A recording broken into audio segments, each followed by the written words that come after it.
Good morning. Welcome to our Genesis webinar. My name is Noelle Cloward and I am a counselor here at Genesis. Welcome if you are watching this. We are now providing these webinars on a monthly basis and they are recorded. They're no longer presented live, but glad to have you watching. This presentation is for educational purposes and please consider your own situation and safety concerns before putting into practice any of the ideas talked about today. So before we go into this webinar, we do want to talk about safety briefly. So just some webinar safety to go over. So please be sure to watch this in a safe place where only safe people can hear it. Please remember to clear your browser history after watching the video if someone monitors your phone or computer. Using headphones can help ensure no one else can hear what you are watching. Genesis Crisis and Support. If you are in crisis, need help with emergency safety planning, or are looking for emergency shelter due to domestic violence, please call our 24-hour hotline, 214-946-4357. If you would like to sign up for counseling at Genesis or want to talk to a counselor about your situation, please call 214-389-7700. And if you have any questions about anything that is said in today's webinar, please contact the counselors who lead this webinar. So I will include my name, my phone number, and my email at the end of this webinar. Okay, so today for our webinar, we're going to be talking about a coping tool that we use here at Genesis that is called the self-care wheel. And I realize this picture is very small. We'll have a bigger picture of it on the next slide. But our purpose in sharing this is to hopefully provide something that can be used as a coping skill in your own life and something that can be used to improve your ability to regulate emotions, to handle the stresses of life, and to hopefully just feel overall better and more balanced in life. The self-care wheel is a tool that was created by a researcher named Olga Phoenix. So we'll give credit to her for the creation of this and as a tool for self-care. So want to just give a little bit of information about what self-care is before we go into this. So self-care is the practice of taking deliberate actions, so purposeful actions, and taking an active role in protecting one's own well-being and happiness, especially during periods of stress. And just want to point out that we are all living through the stressfulness of living in a pandemic of COVID-19. And if you're watching this webinar, you also likely are either currently or have left an abusive relationship and have experienced abuse or trauma in that way. And so recognizing that we have deliberate things we can do to try to protect our own well-being in some areas that are within our control. I want to also mention too, just in the context of domestic violence and abuse and trauma, that experiencing trauma does impact our ability to, it impacts our well-being. It impacts our ability to sometimes feel our best or to handle stress. We might find ourselves more often out of what at Genesis we refer to as our window of tolerance, or that place where we feel calm, where we feel able to handle the daily ups and downs of the day. Trauma can really impact that and make it more difficult. And so one thing that we know can help with that and can help with the symptoms of trauma that you may be experiencing is using coping skills, is practicing coping skills that include self-care. And so we will be going into a little more about this self-care wheel today. So here is a better picture that you can see the 6 areas better. So this wheel, as you can see, has 6 spokes.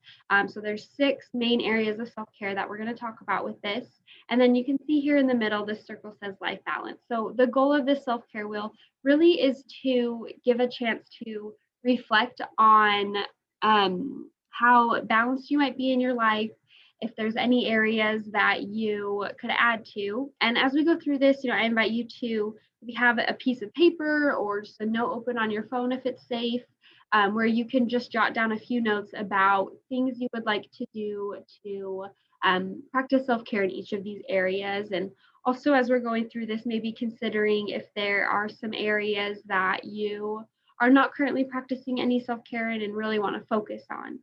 So we will start at physical self-care, and then we'll go around clockwise on here. I'm just going to go through each one and explain a little bit. So physical self-care, this is a lot of those just basic things. That is things like having housing, eating, sleeping, drinking water, those basic things. I'll go through a few examples it says on here, and other things might pop into your head as you're hearing some of these. So physical self-care can include safe housing, regular medical care, eating, drinking water, getting exercise, um, being sexual, getting enough sleep, maybe taking vacation or time off, things like a massage or bubble baths, and then taking a walk, turning off our cell phones, getting me time. And I do want to point out as we're reading some of these, if you are in a abusive relationship, some of these may either not be safe things to do for self-care, or it may be harder to access some of these things like safe housing, or you may not have resources if you're experiencing financial abuse, to maybe access medical care or to take a vacation or some of these things. And that can be really challenging.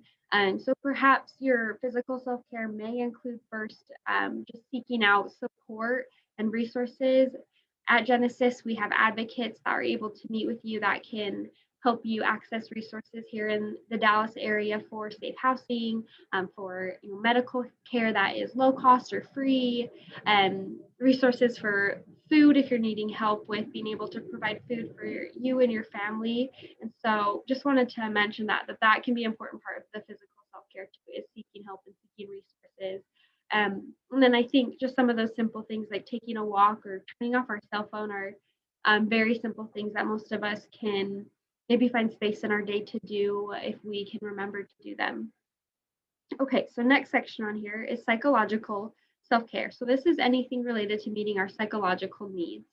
So this can include all sorts of things. It can be things like practicing some self-reflection, attending therapy, journaling, sensory engagement. So maybe like feeling the chair you're sitting in or the feeling of grass if you're sitting out at a park. Aromatherapy could be having a favorite scent that you put on when you're stressed. Drawing or painting, so some things that are kind of physically using your senses, reading a book or joining a support group, thinking about your positive qualities, and then asking or receiving help. And of course, want to really highlight with psychological needs, and this also overlaps with emotional needs, which is the next spoke. But attending the groups here at Genesis, we have these groups held via Zoom currently, and we know that the group setting is really helpful, especially when you are experiencing or have experienced abuse from a partner. That can be really isolating. And so having that support group, we know, is a researched way to help be able to feel better and to process experiences too. So if you are watching this webinar and would like to either attend our counseling groups or need information about those, please call the number we had listed at the beginning, or you can call my number that will be listed at the end. Okay, so third spoke on here is emotional self-care. So anything helping meet our emotional needs. So this might be affirmations like I am strong, or I am beautiful, things like that. Whatever feels believable to you that you can say. Can be self-compassion or self-love. Could be crying if we need to cry, or laughing. Social justice engagement if that is something important to our hearts. Saying I love you to our children or trusted family members or friends. Watching a funny movie, finding a hobby. There's a few more on there. I think one other thing to point out is, it mentions here at the bottom, practicing forgiveness. And so with that, recognizing that it may not be easy to forgive ourselves, but maybe forgiveness can look like forgiving ourselves for maybe decisions or things that we did or had to do because of the trauma we experienced. And again, seeking counseling or seeking help with that process, because it can be really hard. And there's so much overlap with the psychological self-care too, as you probably noticed. So that mention of journaling could also be emotional self-care. And just one thought too is that, again, some of these you may be thinking or reflecting on your own situation, and they may not be safe to practice, or you may not be able to, but maybe considering if there's a way that you could make it safe to do these. So for example, journaling, maybe you can't physically keep a journal in your house, but maybe you could create a voice memo on your phone just to get all your feelings out, and then delete it after, make sure it's not stored anywhere. So just a thought with that. We'll go to the fourth section on here. So that is spiritual self-care. That can be things like self-reflection, going into nature, finding a spiritual community or church community, meditating, singing, dancing, playing, it says here being inspired, or yoga, playing with your children, being out in nature, the ocean, or watching a sunset, praying, finding a mentor, volunteering for a cause. So spiritual, right, can be a really broad spectrum of things. It's not just one thing. So finding for you what helps to fill those spiritual needs, what kind of can connect you to a higher purpose.